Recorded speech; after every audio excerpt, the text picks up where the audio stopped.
We have a worst case scenario budget. We knew that we were going to end up with a lot of volatility. Alberta, Canada's swaggering oil and economic titan, is on the ropes, getting pummeled by a perfect storm of terrifying threats that could bring its era of dominance to a crashing, brutal end. We're talking about a province that for decades has fueled the entire Canadian economy, now facing an unprecedented multi-front war. From the south, President Donald Trump has unleashed crippling trade tariffs, a direct economic gut punch. From the north, an angrier planet is torching its forests and choking its oil production in a hellscape of apocalyptic wildfires. And from all sides, a world shifting away from fossil fuels is asking a terrifying question. Is Alberta's oil-soaked glory days over for good? Tariff tremors and trade wars.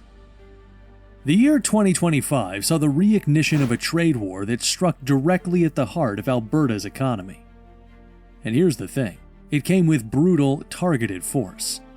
In a move that sent shockwaves through Calgary's corporate towers and Ottawa's halls of power, President Donald Trump reportedly slammed a punishing 10% tariff on Canadian oil exports. This wasn't just a warning shot. It was part of a broader economic assault, with 25% tariffs hitting many other Canadian goods effective March 4, 2025. Trying to imagine the official justification for attacking America's closest ally?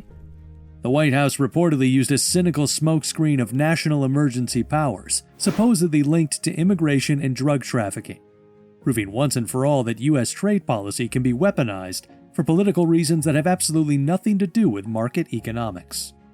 The economic whiplash for Alberta was instant. The provincial government was left staring into a gaping $5.2 billion Canadian dollar budget deficit, with fears of widespread, devastating job losses ripping through the energy sector. It's hard to believe the situation could get worse, but a chilling report from Deloitte warned that a full-blown blanket 25% U.S. tariff on all Canadian exports could slash Canada's oil, gas, and mining output by a catastrophic 6.8% by 2030. That's not a dip, that's a crater. Even the mere 10% tariff on energy is a body blow, considering a staggering 85% of Canada's oil production was exported to the US in 2024. For Alberta specifically, exports to the United States accounted for a massive 29.2% of its entire GDP in 2021. So what does Canada do? It punches back. Under Prime Minister Mark Carney, Ottawa slapped its own retaliatory 25% tariffs on billions in U.S. goods. But this is a dangerous lose-lose game. While retaliation might inflict pain south of the border, it risks escalating the trade war and ultimately hitting Canadian consumers right in the wallet. The back-and-forth tariff threat has created a toxic climate of uncertainty, chilling investment in an energy sector that desperately needs capital to survive and adapt. This isn't just about a trade dispute anymore. It's a direct challenge to Alberta's long-held reliance on a stable, predictable U.S. market. A reliance that now looks like a critical, almost fatal vulnerability. Alberta is shackled to a volatile, burning giant. For decades, Alberta has been the undisputed engine room of the Canadian economy, a powerhouse built on a sea of black gold. In 2024 alone, the province's real GDP grew by a robust 3.4%, contributing a massive 0.43 percentage points to Canada's national GDP growth, an impact nearly matching that of the much larger province of Ontario. The oil and gas sector is the absolute cornerstone of this might, accounting for over 21% of Alberta's annual GDP and providing tens of thousands of high-paying jobs.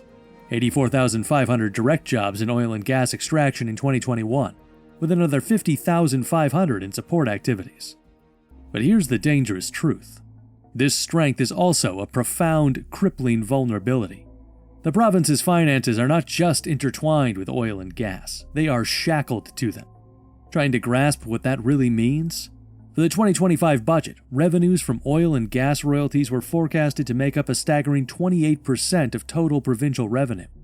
As the green-minded analysts at Environmental Defense grimly calculated, 1 out of every $4 spent on healthcare, education, and critical social services depends on the oil and gas sector having a very good year. This addiction to a volatile commodity makes provincial finances acutely susceptible to every wild swing in global oil prices and every external shock, like Trump's new tariffs. In the last decade alone, this revenue share has swung wildly between a low of 8% and a high of 30%. This isn't stable governance, it's fiscal Russian roulette. The way things work now, that dependence on the American market is like a loaded gun pointed right at Alberta's head.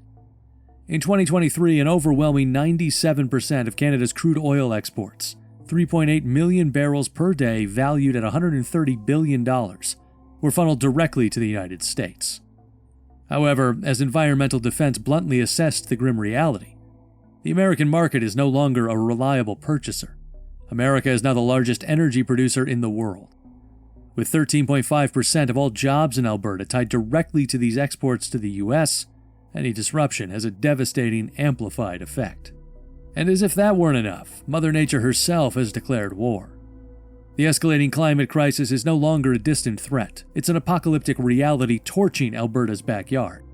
Wildfires, such as those that could hypothetically rage in June 2025, could force the shutdown of over 344,000 barrels per day of oil sands output, roughly 7% of Canada's entire crude production vanishing in a cloud of smoke.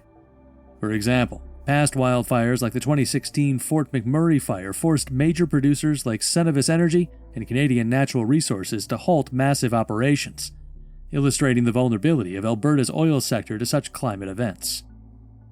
These aren't just environmental tragedies. They are direct, escalating economic assaults on production and revenue, creating a terrifying feedback loop where climate change physically strangles the very industry contributing to it. This brings into sharp focus the glaring contradiction in Alberta's strategy. Premier Danielle Smith has called for boosting pipeline capacity to send more oil to the U.S., supposedly aligning with the U.S. energy dominance agenda. But how can you align with an agenda that explicitly prioritizes American domestic producers over imports, especially when that agenda is wielded by an administration that sees tariffs as a primary political tool? It seems like a strategy of doubling down on a bet that's already gone bad.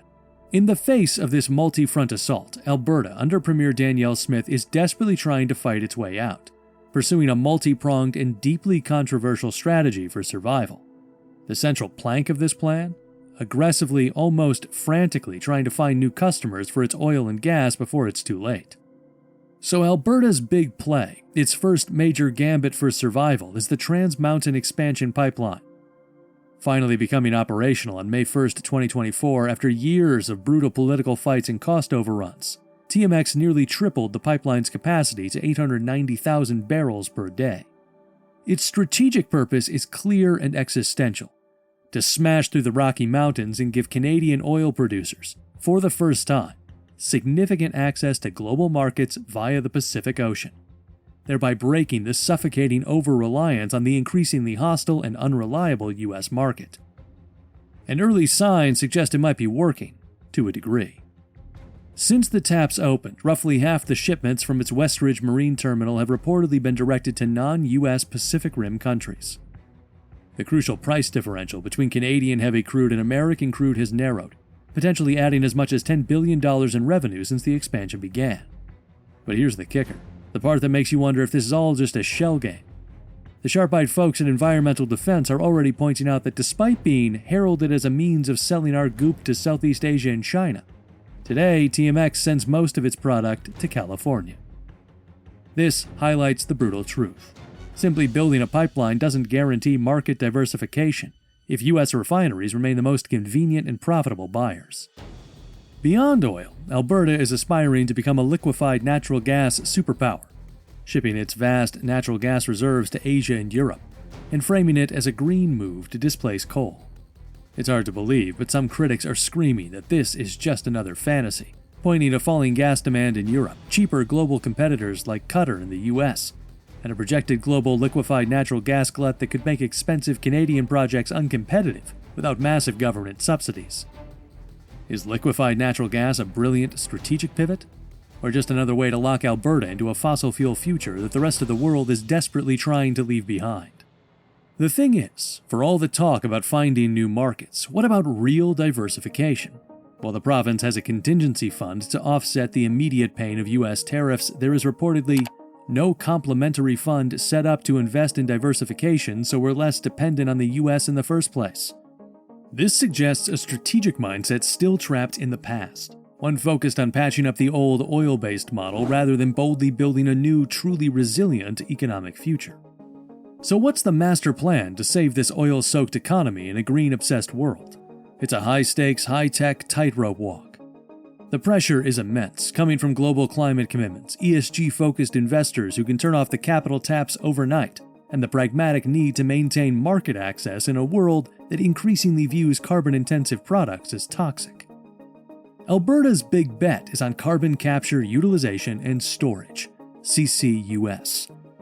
Massive investments are being made with projects like Shell's Quest and the Alberta Carbon Trunk Line aiming to capture CO2 from oil sands operations and bury it underground. New technologies like direct air capture, or DAC, are also emerging, with pilot plants aiming to suck CO2 directly from the atmosphere. Another futuristic gamble is on nuclear power, specifically small modular reactors, or SMRs, with feasibility studies underway to use them for clean electricity and potentially to provide the immense heat needed for oil sands operations. But many critics are screaming that this is all just expensive, high-tech greenwashing, a tactic that Toronto-based chemical engineer Paul Martin, in a scathing piece for DeSmog, branded a predatory delay to prolong the life of the fossil fuel industry. And it gets worse. Trying to imagine the real-world impact of their hydrogen strategy?